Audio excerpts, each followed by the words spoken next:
Hai semuanya, it's Keke and welcome back to my channel.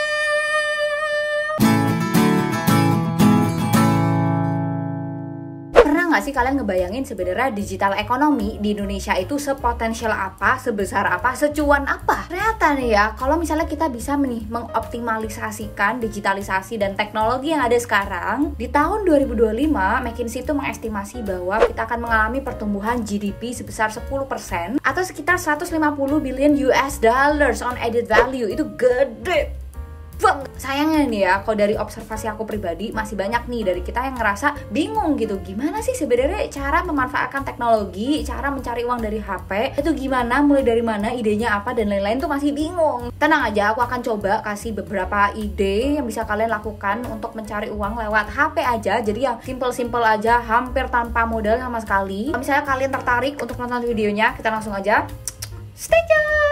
Ide pertama yang aku kepikiran sekarang itu adalah mencari uang lewat mengisi survei online. Nah, kenapa aku bisa kepikiran ide ini adalah karena aku tuh kan sempat kerja ya as a full time consultant gitu di sebuah marketing consulting firm yang cukup besar di Indonesia. Dan ada saat-saatnya gitu, kalau misalnya kita ada project research, kita itu menggunakan data eksternal yang didapatkan lewat survei online yang diisi sama orang-orang lewat HP aja. Jadi di sini sebenarnya kalian mendapatkan uang dengan cara kalian nge-share nih ya, ngebagiin opini kalian terhadap sebuah topik tertentu atau produk atau jasa tertentu gitu. Dan ini sekali lagi dibayar, entah dalam bentuk voucher belanja, tiket nonton bioskop, atau saldo e-wallet di OVO, GoPay atau Dana, itu juga bisa banget. Oke kak, aku berminat, platformnya apa namanya? Nah, ini sebenarnya ada banyak banget platform survei online yang bisa kalian gunakan gitu untuk berpartisipasi dalam berbagai macam survei online. Pas aku masih kerja, aku ingat ada yang namanya Jackpot, Snapcard, Usaha Research, YouGov dan lain-lain. Dan kalau kalian penasaran berapa duit sebenarnya, ini sebenarnya akan bergantung sama jenis surveinya. Cuma rata-rata biasanya responden itu akan dapat sekitar $1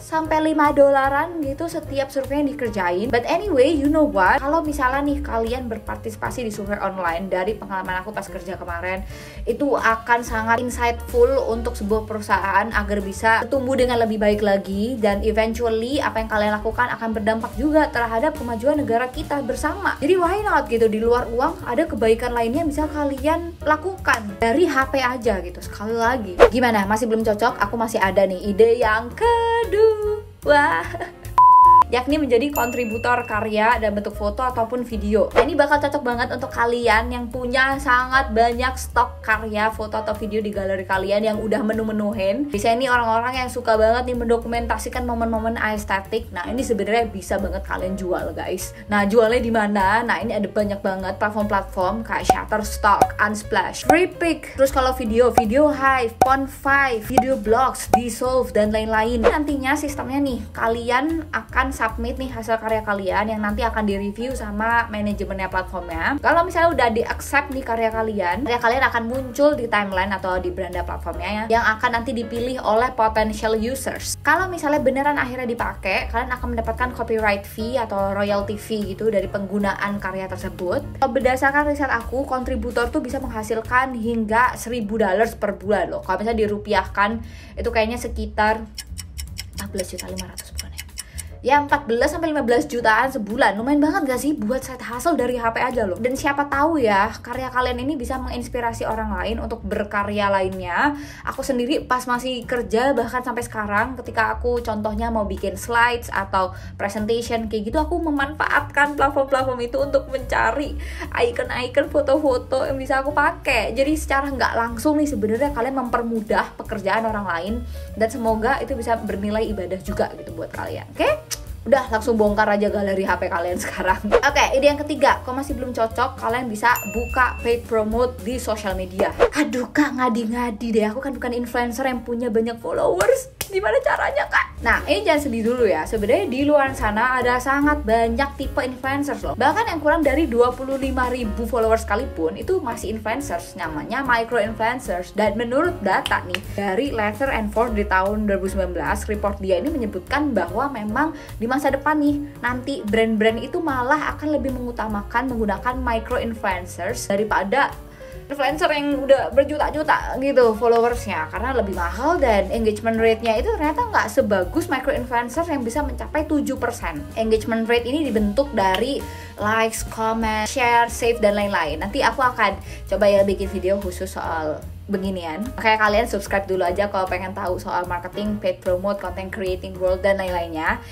Kalau dari pengalaman aku, kalian akan dapat duit itu sangat bervariasi ya sebenarnya. Akan bergantung terhadap niche konten kalian, dan yang kedua niche audience kalian itu siapa. Oke, contoh aja, misalnya kalian punya audience nih young adults yang biasanya itu usia 20 tahunan ke atas, yang udah kerja sendiri, yang udah menghasilkan uang sendiri. Bayaran kalian dari brand itu akan jauh lebih besar daripada ketika audience kalian itu menargetkan orang-orang yang belum kerja, yang belum menghasilkan uang. Karena obviously advertisers wants them to buy their product or services. Tapi jangan sedih dulu, jangan cuma peduli terhadap numbers, gimana caranya meningkatkan followers dan lain-lain. Cuman pikirkan aja kira-kira sebesar apa sih influence kalian ketika konten-konten kalian positif nih dan bisa menginspirasi orang untuk melakukan kegiatan positif lainnya. Kalian tuh secara nggak langsung bisa melakukan kebaikan lewat tangan orang lain loh gitu. Jadi nggak usah malu, nggak usah pikirin apa kata orang lain, ya udah gitu, kerjain aja. Kalau misalnya ide-ide yang tadi itu rata-rata tanpa modal sama sekali alias nol. Kalau misalnya ide yang ini nih kayaknya harus ada modal sedikit, tapi nggak apa-apa, karena ketika kalian investasi saham di aplikasi Stockbit, itu kalian bisa investasi mulai dari 1 lot saham aja. Itu harganya mungkin sekitar puluhan ribu atau bahkan ratusan ribu. Itu cukup ya untuk di awal kalian mau mencoba investasi saham. Sebelum kita ngomongin soal keuntungan dan lain-lain, sebenarnya nih untuk cara investasi saham sendiri aku udah beberapa kali ajarin cara paling sederhana di video-video aku sebelumnya. Kalian mungkin bisa cek di sini. Tapi nih kalau misalnya kalian nih udah bisa investasi saham tapi masih bingung gimana nih caranya memanfaatkan fitur yang lebih advance lagi biar bisa memaksimalkan keuntungan kalian dalam membeli dan menjual saham, aku punya beberapa rekomendasinya dari pengalaman aku aja. Pertama, yang membantu banget itu dari pengalaman aku adalah fitur screener. Jadi ini emang fitur kayaknya dibikin khusus biar kita itu gampang memilih-milih, memilah-milah emiten mana sih yang paling cuan berdasarkan berbagai macam kriteria. Entah kalian pengen ngelakuin analisa fundamental, teknikal, lihat company valuations dan lain-lain, kalian lebih gampang lakuin decision making mana saham yang harus dibeli, mana yang harus dijual. Nah sebenarnya ini ada juga yang namanya fitur Key Stats. Dalam sekejap nih kalian udah bisa tahu laporan keuangan dari perusahaan yang kalian mau beli sahamnya itu kira-kira seperti apa, performanya dari quarter ke quarter, rugi, untungnya. Itu kalian bisa lihat di sini tanpa perlu kalian googling laporan keuangan yang beratus-ratus lembar itu. Habis itu kalau misalnya nih kalian tipe yang lebih suka ya ngebaca grafik dalam bentuk diagram statistik gitu,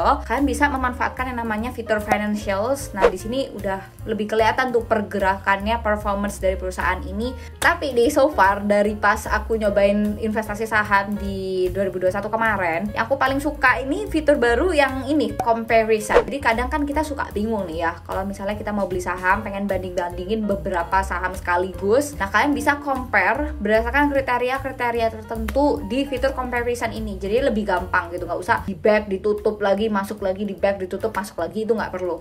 Kalau misalnya nih kalian udah tahu nih mau beli saham apa, sekarang kalian tinggal klik buy aja. Abis itu isikan kalian mau beli berapa lot untuk harga berapa. Abis itu udah deh tinggal tunggu review aja sampai sahamnya di approve pembeliannya. Langsung registrasi akun baru di Stockbit aja.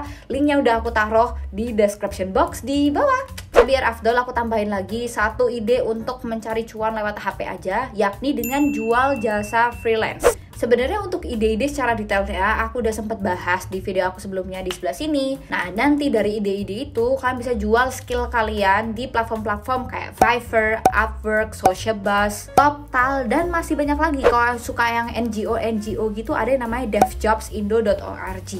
Itu aku baru nemu juga. Di platform-platform tersebut, kalian tawarkan ke calon klien kalian, atau kalian bisa jemput bola juga dengan cek tuh di timeline platform-platform tadi, kira-kira ada job apa sih yang sesuai kira-kira sama yang bisa kalian lakukan. Both ways are fine selama kalian beneran aktif nih ya dalam lakuin itu. Karena kalau misalnya cuma bikin akun doang, nggak ada aksi, yang akan dapet cuan juga. Jadi balik lagi kayak investasi di pasar modal yang tadi butuh modal sekian rupiah, jualan jasa freelance ini sebenarnya kalian nggak kelihatan Tapi kalian tuh sebenarnya butuh modal loh, yakni modal investasi di waktu, investasi tenaga, investasi di skill. Kalian mau apa enggak? Itu pertanyaannya. Nah, kira-kira udah sekian aja ide-ide dari aku. Jangan lupa kalian share video ini ke teman-teman kalian kalau kalian ngerasa bermanfaat videonya. Terima kasih yang udah like dan juga komen juga. Sampai bertemu guys di video selanjutnya. Bye!